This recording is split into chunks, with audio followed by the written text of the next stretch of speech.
داود علیہ السلام کا سلسلہ نسب یہودا بن یعقوب سے جا ملتا ہے۔ آپ چھوٹے قد کے تھے، آنکھیں نیلی، بال ہلکے اور دل کے صاف شفاف تھے۔ آپ بنی اسرائیل پر حکومت کرنے لگے۔ اللہ تعالیٰ نے ان کی حکومت کو مضبوط کر دیا اور یوں بنی اسرائیل ایک بار پھر یکجا ہو گئے۔ اللہ تعالیٰ نے آپ پر بہت سے معجزات ظاہر فرمائے۔ آپ پر ایک کتاب بھی نازل ہوئی جسے زبور کے نام سے جانا جاتا ہے۔ اللہ تعالیٰ سورۃ النساء آیت 163 میں فرماتے ہیں، وَآتَيْنَا دَاوُودَ زَبُورًا، ہم نے داود کو زبور عطا فرمائی۔ آپ تمام انسانوں سے زیادہ خوبصورت آواز والے تھے۔ صحیح بخاری کی ایک حدیث میں ہے کہ ایک مرتبہ رسول اللہ صلی اللہ علیہ وسلم نے ابو موسیٰ اشعری رضی اللہ عنہ کو قرآن مجید کی تلاوت کرتے سنا۔ ان کی آواز بہت خوبصورت تھی۔ آپ ان کی قرات توجہ سے سننے لگے، پھر آپ نے فرمایا، یا ابا موسیٰ لقد اوتیت مزمارا من مزامیر آل داود، اے ابو موسیٰ، تجھے داود علیہ السلام جیسی بہترین آواز عطا کی گئی ہے۔ اللہ تعالیٰ نے آپ کی آواز کو بھی ایک معجزہ بنا دیا، اور وہ ایسے کہ جب داود علیہ السلام زبور کی تلاوت کرتے تو پہاڑ اس کو سن کر آپ کے ساتھ تسبیح شروع کر دیتے، اور جب پرندے یہ آواز سنتے تو ان کے پاس آ کر اپنی گردنیں جھکا کر بیٹھ جاتے اور تسبیح میں ان کے ساتھ شامل ہو جاتے، اپنی جگہ سے حرکت بھی نہ کرتے۔ اللہ تعالی سورہ سبا آیت 10 میں فرماتے ہیں، یا جبال اوبی معه والطیر، اے پہاڑوں، اس کے ساتھ رغبت سے تسبیح پڑھا کرو، اور پرندوں کو بھی یہی حکم ہے۔ خود داود علیہ السلام کے بارے میں اللہ تعالیٰ کا فرمان ہے، وَاذْكُرْ عَبْدَنَا دَاوُودَ ذَا الْأَيْدِ إِنَّهُ أَوَّابٌ، اور ہمارے بندے داود کو یاد کریں جو بڑی قوت والا تھا، یقیناً وہ بہت رجوع کرنے والا تھا۔ اسی طرح اللہ تعالیٰ سورۃ الانبیاء آیت 79 میں فرماتے ہیں، وَسَخَّرْنَا مَعَ دَاوُودَ الْجِبَالَ يُسَبِّحْنَ وَالطَّيْرَ وَكُنَّا فَاعِلِينَ، اور ہم نے پہاڑ کو داود کے تابع کر دیا جو تسبیح کرتے تھے، اور پرندوں کو بھی، اور ہم ہی یہ سب کچھ کرنے والے تھے۔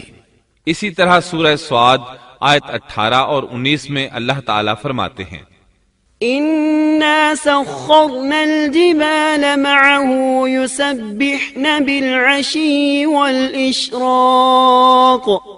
وَالطَّيْرَ مَحْشُورَةً كُلٌّ لَهُ أَوَّابٌ، یقیناً ہم نے پہاڑوں کو اس کے تابع کر رکھا تھا کہ اس کے ساتھ شام کو اور صبح کو تسبیح خوانی کریں، اور پرندے بھی سب کے سب ان کے تابع رہتے تھے۔ یہ داود علیہ السلام کے معجزات تھے۔ اللہ تعالیٰ نے اور بھی کئی معجزات سے انہیں نوازا تھا۔ اللہ نے آپ کے لیے لوہے کو نرم فرما دیا تھا۔ آپ لوہے سے اس طرح چیزیں بنا لیتے تھے جس طرح لوگ گارے اور مٹی سے بنا لیتے ہیں۔ آپ لوہے سے زرہیں بناتے تھے۔ نوح علیہ السلام سے پہلے بھی زرہیں ہوتی تھیں، لیکن وہ تختیوں کی مانند ہوتی تھیں۔ ان کو سینے اور کمر کی طرف لٹکا لیا جاتا تھا، لیکن ان کا بوجھ بہت ہوتا تھا۔ آپ نے لوہے کی کڑیاں اور دائرے بنا کر ان کو خاص انداز میں جوڑ جوڑ کر زرہیں تیار کی۔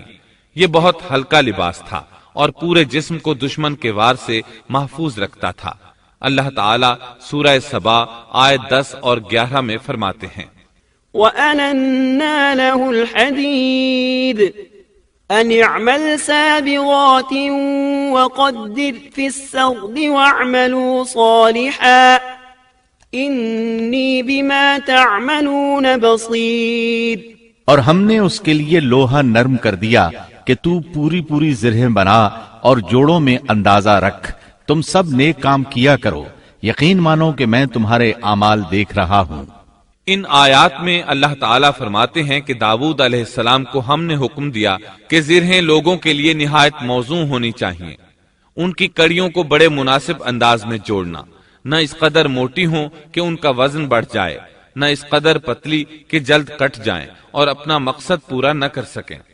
اسی طرح اللہ تعالی سورۃ الانبیاء آیت 80 میں فرماتے ہیں وَعَلَّمْنَاهُ صَنْعَةَ لَبُوسٍ لَكُمْ لِتُحْصِنَكُمْ مِنْ بَأْسِكُمْ فَهَلْ أَنْتُمْ شَاكِرُونَ اور ہم نے اسے تمہارے لیے لباس بنانے کی کاریگری سکھائی تاکہ لڑائی کے ضرر سے تمہارا بچاؤ ہو سکے، کیا اب تم شکر گزار بنو گے؟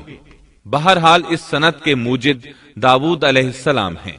اللہ تعالی نے آپ کی حکومت کو خوب مضبوط کیا، آپ کو زبردست فضائل اور معجزات سے مالا مال کیا۔ اللہ تعالی سورۃ صاد آیت 20 میں فرماتے ہیں وَشَدَدْنَا مُلْكَهُ وَآتَيْنَاهُ الْحِكْمَةَ وَفَصْلَ الْخِطَابِ، اور ہم نے اس کی سلطنت کو مضبوط کر دیا تھا اور اسے حکمت دی تھی اور بات کا فیصلہ سمجھا دیا تھا۔ آپ لوگوں کے درمیان نہایت عادلانہ فیصلے فرماتے تھے، آپ نبی بھی تھے، بادشاہ بھی اور قاضی بھی۔ آپ کی حکومت کے متعلق کئی احکامات نازل ہوئے، ان میں سے قرآن مجید میں ایک حکم عجیب انداز سے آیا ہے۔ ہوا یوں کہ آپ نے عبادت اور عدالت کے لیے اوقات مقرر کر رکھے تھے، عبادت کے لیے ایک جگہ بنوا رکھی تھی، دن میں فیصلے کرتے، رات کو عبادت۔ جب عبادت کرتے تو کسی کو ان کے پاس آنے کی اجازت نہیں تھی۔ ایک روز ایسا ہوا کہ 2 آدمی بغیر اجازت اندر آ گئے، دروازہ بند تھا لیکن وہ دیوار پھاند کر اندر آ گئے۔ آپ ڈر گئے کہ کہیں حملہ آور نہ ہو۔ اللہ تعالیٰ سورۃ صاد آیت 21 اور 22 میں فرماتے ہیں وَهَلْ أَتَاكَ نَبَأُ الْخَصْمِ إِذْ تَسَوَّرُوا الْمِحْرَابَ إِذْ دَخَلُوا عَلَى دَاوُودَ فَفَزِعَ مِنْهُمْ قَالُوا لَا تَخَفْ خَصْمَانِ بَغَى بَعْضُنَا عَلَى بَعْضٍ فَاحْكُم بَيْنَنَا بِالْحَقِّ وَلَا تُشْطِطْ وَاهْدِنَا إِلَى سَوَاءِ الصِّرَاطِ۔ اور کیا تجھے جھگڑا کرنے والوں کی بھی خبر ملی جبکہ وہ دیوار پھاند کر محراب میں آ گئے؟ جب یہ داؤد کے پاس پہنچے تو وہ ان سے ڈر گئے، وہ کہنے لگے خوف نہ کیجیے، ہم مقدمہ کے 2 فریق ہیں، ہم میں سے ایک نے دوسرے پر زیادتی کی ہے، لہٰذا آپ ہمارے درمیان حق کے ساتھ فیصلہ کر دیجئے اور ناانصافی نہ کیجیے اور ہمیں سیدھی راہ بتا دیجئے۔ داؤد علیہ السلام نے فرمایا بتاؤ تمہارا کیا مسئلہ ہے؟ ان میں سے ایک نے کہا إن هذا أخي له 99 نعجة ولي نعجة واحدة فقال أكفلنيها وعزني في الخطاب۔ یہ میرا بھائی ہے، اس کے پاس 99 دمبیاں ہیں اور میرے پاس ایک ہی دمبی ہے، لیکن یہ مجھ سے کہہ رہا ہے کہ اپنی یہ ایک بھی مجھے دے دے اور مجھ پر بات میں بڑی سختی برتتا ہے۔ اس آیت کی تفسیر میں ہے کہ ایک دمبی والے بھائی نے کہا یہ میرا بھائی بہت چالاک ہے، برے طریقے سے بات کرتا ہے، کہتا ہے کہ میری دمبیاں چرنے جاتی ہیں تو اس اپنی ایک دمبی کو بھی ان کے ساتھ بھیج دیا کرو۔ جب میری دمبی اس کی دمبیوں کے ساتھ آنے جانے لگ گئی تو اب یہ کہتا ہے کہ یہ بھی میری ہے، اب میں خالی ہاتھ ہوں۔ اس طرح میں اس کے ظلم کا نشانہ بن چکا ہوں۔ داؤد علیہ السلام نے فوراً کہا قال لقد ظلمك بسؤال نعجتك إلى نعاجه وَإِنَّ كَثِيرًا مِنَ الْخُلَطَاءِ لَيَبْغِي بَعْضُهُمْ عَلَى بَعْضٍ إِلَّا الَّذِينَ آمَنُوا وَعَمِلُوا الصَّالِحَاتِ وَقَلِيلٌ مَا هُمْ۔ اس کا اپنی دمبیوں کے ساتھ تیری ایک دمبی ملا لینے کا سوال واقعی تیرے اوپر ایک ظلم ہے، اور اکثر حصے دار اور شریک ایسے ہی ہوتے ہیں کہ ایک دوسرے پر ظلم کرتے ہیں، سوائے ان لوگوں کے جو ایمان لائے اور جنہوں نے نیک عمل کیے، اور ایسے لوگ بہت ہی کم ہیں۔ داؤد علیہ السلام نے دوسرے بھائی کی بات سنے بغیر ہی اسے ظالم ٹھہرا دیا۔ آپ کا فیصلہ سنتے ہی دوسرا بول اٹھا، آپ نے میری بات تو سنی ہی نہیں اور فیصلہ دے دیا، پہلے آپ میری بات تو سنتے۔ داؤد علیہ السلام فوراً بھانپ گئے کہ ان سے غلطی ہوئی ہے اور سمجھ گئے کہ یہ اللہ تعالیٰ کی طرف سے آزمائش ہے۔ آپ نے فوراً توبہ کی، اللہ کی طرف رجوع کیا اور استغفار کرنے لگے۔ وظن داود أنما فتناه فاستغفر ربه وخر راكعا وأناب فغفرنا له ذلك وإن له عندنا لزلفى وحسن مآب۔ اور داود سمجھ گئے کہ ہم نے انہیں آزمایا ہے، پھر تو اپنے رب سے استغفار کرنے لگے اور عاجزی کرتے ہوئے سجدے میں گر پڑے اور پوری طرح رجوع کیا، پس ہم نے بھی ان کا وہ قصور معاف کر دیا، یقیناً وہ ہمارے نزدیک بڑے مرتبے والے اور بہت اچھے ٹھکانے والے ہیں۔ اس کے بعد اللہ تعالیٰ سورۃ صاد آیت 26 میں فرماتے ہیں، يا داود إنا جعلناك خليفة في الأرض فاحكم بين الناس بالحق ولا تتبع الهوى فيضلك عن سبيل الله إن الذين يضلون عن سبيل الله لهم عذاب شديد بما نسوا يوم الحساب۔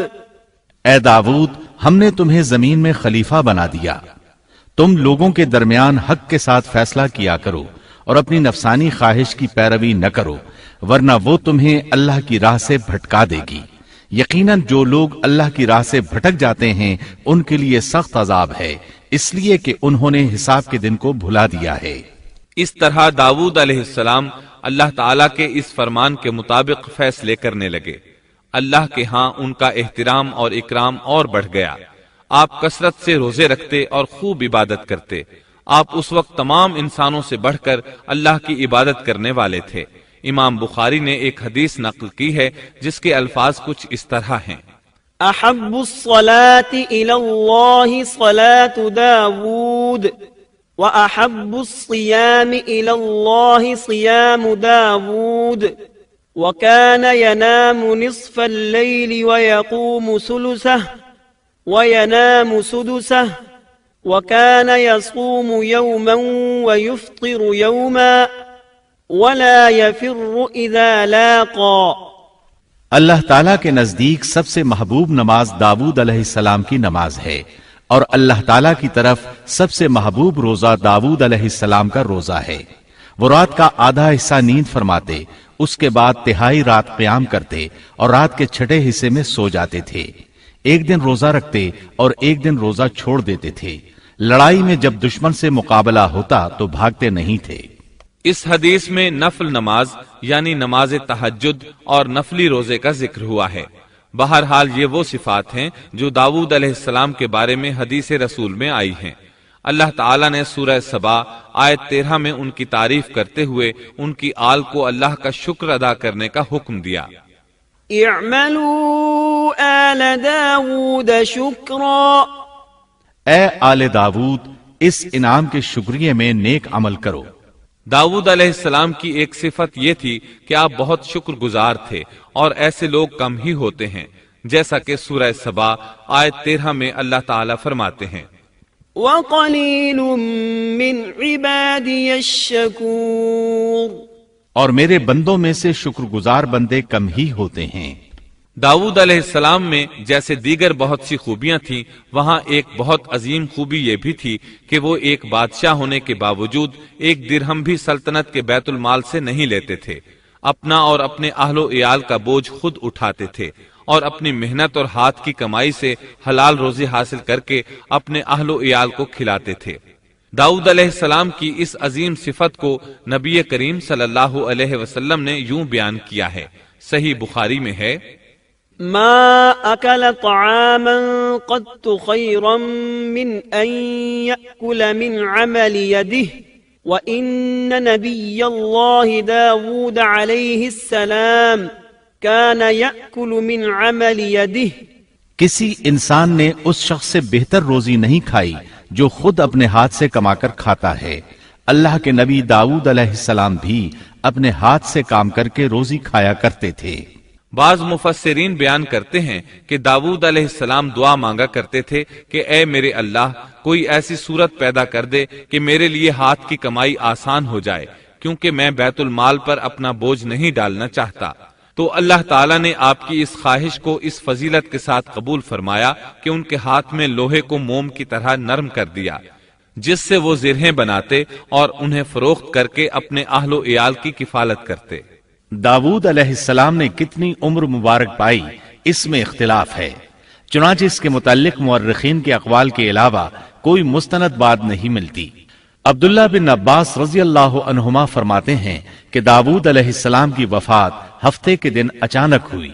وہ ہفتے کے دن مقررہ عبادت میں مشغول تھے اور پرندے قطارے باندھے ان پر سایہ فگن تھے کہ اچانک اس حالت میں ان کا انتقال ہو گیا۔ اس کے بعد آپ کے فرزند ارجمند نے امور سلطنت کو سنبھال لیا۔ یہ سلیمان علیہ السلام تھے۔